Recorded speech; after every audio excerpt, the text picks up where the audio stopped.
Olá, gente, boa tarde, tudo bem com vocês? Vamos conversar um pouquinho a respeito dos tipos de alimentos que devemos evitar dar para as crianças que têm trissomia do cromossomo 21, ou síndrome de Down. Estou aqui com o Joaquim, né, que é o gêmeozinho do Rafa, o Rafa está lá dormindo.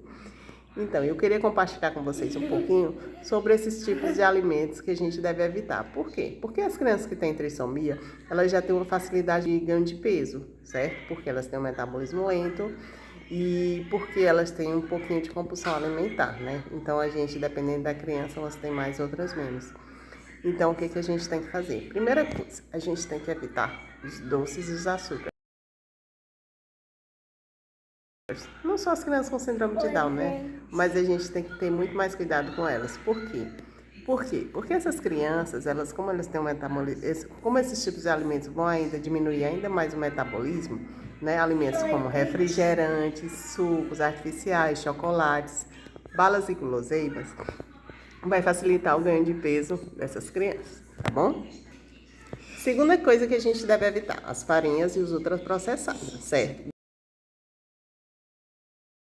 Biscoitos recheados, macarrão instantâneos, salgadinhos de pacote, entre outros, a gente realmente também deve evitar.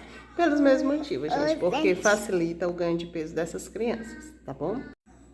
Terceira coisa, gente, a gente deve evitar também dar para as crianças que têm trissomia gorduras e embutidos, como tipo salsicha, presunto, enlatados, tá bom? E alimentos gordurosos, como a gente já ia falando. Alimentos gordurosos a gente já encontra em alguns tipos de alimentos que eu já citei aqui, certo? Como salgadinhos, por exemplo. E outra coisa, a gente tem que ter muito cuidado com alguns tipos de alimento, como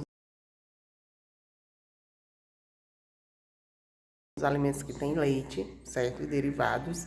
E alimentos que têm o glúten. Por quê? Porque essas crianças, elas têm muito mais facilidade de ter a doença celíaca, né?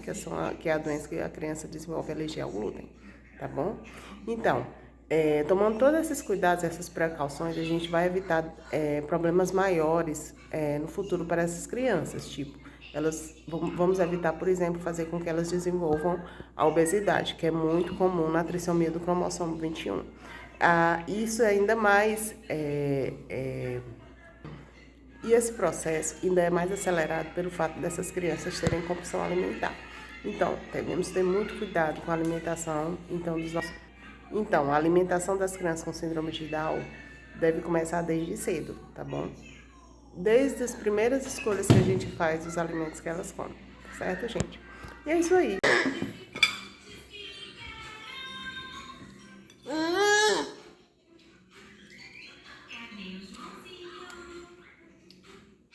Então é isso, gente. Hoje eu queria trazer para vocês justamente isso, o cuidado. Não, o tomate pode. Pode sim. Então a gente tem que ter muito cuidado em alguns tipos de alimentos, Joaquim. Né? Como quando a gente ia falando, a gente tem que evitar açúcares e doces, as farinhas brancas, ultraprocessados, os industrializados. Ter cuidado com leite, ter cuidado com glúten, não é isso? Que falta o suco de caixinha, tem que ter cuidado com o suco de caixinha, né? Não, o suco de morango. O suco de morango de caixinha, tem que ter cuidado. Tá bom, gente? Então é isso, fiquem com Deus. Qualquer coisa, estou aqui, vamos vamos comprar coisas saudáveis. Coisas saudáveis para nossos filhos, não é isso? Então, manda um beijo, tchau. Não se esqueçam de se inscrever no canal.